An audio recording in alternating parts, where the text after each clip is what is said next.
Today I'm going to tell you about the quite enormous and influential underground GI soldier press during the Vietnam War and how to access online thousands of these different papers, pamphlets, and newsletters for free. So what was this press? During the war, there were hundreds of different newsletters and papers published at local bases stateside, Germany, other parts of the world, and particularly Vietnam, by regular GIs.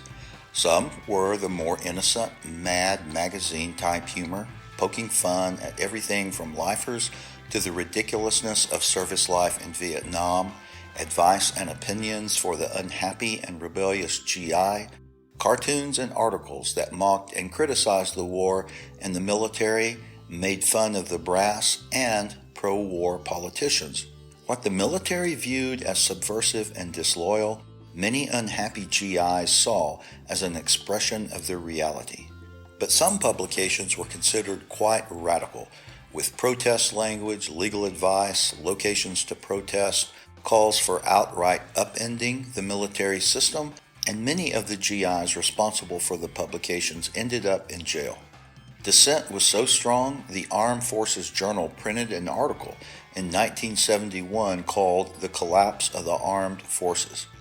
All of the publications were produced without official military approval or acceptance, distributed secretly in some cases, and in others more out in the open. The GIs produced them for their peers and spoke the language and aired the complaints of their audience. Later, this more radical press, which wasn't one entity but publications that shared many common characteristics such as anti-war and anti-military, became an integral and powerful element of the larger anti-war and radical movements during those years. Underground publications could be found almost everywhere there were U.S. servicemen. The papers were in Quonset huts in Vietnam, on board aircraft carriers at sea, inside military transport aircraft, and on every major U.S. military installation, from Stateside to Germany to Subic Bay to Vietnam. There was even one in the Pentagon. This is a history largely ignored and even hidden in the retelling of the U.S. military's role in the Vietnam War. But a few academics later realized the importance of this press in expressing the GI's perceptions of the war and went on a quest to find and recover as many pamphlets and publications as possible. Let's take a look at the Grunt or Grunt Free Press for a moment. The Grunt and later Grunt Free Press was one of the more popular publications in Vietnam. Here is the first issue called The Grunt.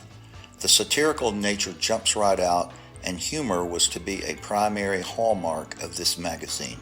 Looking at the contents on the right, you see this first issue contains a mix of fiction and nonfiction, from the serious to the frivolous, to news that reflects the surreal nature of fighting a war in Vietnam. The second issue picked up from the last, with rollicking humor capturing the sad reality of life in a war zone when you didn't want to be there.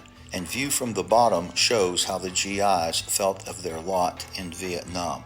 As the Grunt magazine evolved, every issue featured not only titillating female pictures, but exposed breasts as well, which we will not show. By April 1970 at least, the magazine had become the Grunt Free Press. Notice the psychedelic-like print that captured the hippie mood of the time, the humor on the cover, the tragic satire like Dear John letters. The humor reflected the surreal existence of life in Vietnam. Two pics with captions capture the ridiculous black market featuring U.S. goods, such as the supermarket, U.S. products at U.S. prices, and sure, it's cheaper in the PX, but the PX no have. This article, Good Times in Hong Kong, the straight scoop on where it's at and how much it costs, well, you'll have to read the article. There were actually some thought pieces in the issues. It wasn't just poking fun at lifers and disparaging the war. The fake interviews were a funny feature in almost all the issues. The Mad magazine-type satirical fake interviews ranging from communist commanders to lifers in the U.S. Army. If you've ever been in a war zone that contained porta potties, you know that some of the funniest and wittiest humor can be found in them. The Grunt Free Press spent a lot of time in the outhouse. Girls and more girls, always. Taking real photos in a war zone or anywhere and placing funny captions on them is always a hit. If you don't know what a mama-san is, well, you haven't been stationed in East or Southeast Asia. More than a pearl of the Orient, some said mama-sans ran the world. The Grunt Free Press became so popular, advertisers started posting in each issue. I even saw some airlines featuring rates from Southeast Asia. Towards the end of 1970, a 4-year bummer out of Chanute Air Force Base in Illinois printed a map of the publications they were aware of. The Mapping America Social Movement Project, underground GI newspapers at the University of Washington, created by the pioneering historian of the GI underground press, James Lewes, counts 768 GI periodicals. Lewes spent decades traveling the world tracking down hard copies of every GI publication he could find. On the highest end, the Wisconsin Historical Society's GI Press collection has digitized over 2,400 separate printed items, many contributed by Lewes, but it includes numerous individual leaflets and brochures as well as items created by civilian organizations and individuals. So let me show you how to find these underground collections. Go to Google and type Grunt Free Press. You'll see the journal service JSTOR, which mainly has paid journal articles. But all of these collections are for free. Click on Grunt Free Press, you will come here. Unfortunately, JSTOR has only 10 issues of the Grunt Free Press, but not to worry. They are available at other places such as here at Craig Sam's. You can scroll down to see the various issues or click on GI Press or Independent Voices. GI Press looks like this and contains the military underground papers. I will scroll down and show you some of them.